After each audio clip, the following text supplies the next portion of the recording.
دوست نہیں رکھتا۔ وہ بولا کہ یہ مال مجھے میرے ایک ہنر کے سبب ملا ہے۔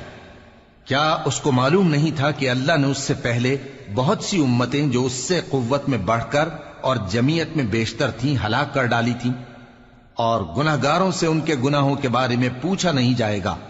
تو ایک روز قارون بڑی آرائش اور ٹھاٹ سے اپنی قوم کے سامنے نکلا۔ جو لوگ دنیا کی زندگی کے طالب تھے کہنے لگے کہ جیسا مال و متاع قارون کو ملا ہے کاش ایسا ہی ہمیں بھی ملے، وہ تو بڑے نصیب والا ہے۔ اور جن لوگوں کو علم دیا گیا تھا وہ کہنے لگے کہ تم پر افسوس، مومنوں اور نیکوکاروں کے لیے جو ثواب اللہ کے ہاں تیار ہے وہ کہیں بہتر ہے، اور وہ صرف صبر کرنے والوں ہی کو ملے گا۔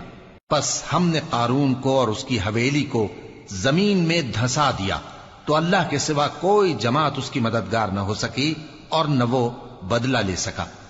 اور وہ لوگ جو کل اس کے رتبے کی تمنا کرتے تھے صبح کو کہنے لگے ہائے شامت، اللہ ہی تو اپنے بندوں میں سے جس کے لیے چاہتا ہے رزق فراخ کر دیتا ہے اور جس کے لیے چاہتا ہے تنگ کر دیتا ہے۔ اگر اللہ ہم پر احسان نہ کرتا تو ہمیں بھی دھسا دیتا۔ ہائے خرابی، کافر کامیاب نہیں ہوتے۔ وہ جو آخرت کا گھر ہے ہم نے اسے ان لوگوں کے لیے تیار کر رکھا ہے جو ملک میں ظلم اور فساد کا ارادہ نہیں رکھتے، اور انجام نیک تو پرہیزگاروں ہی کا ہے۔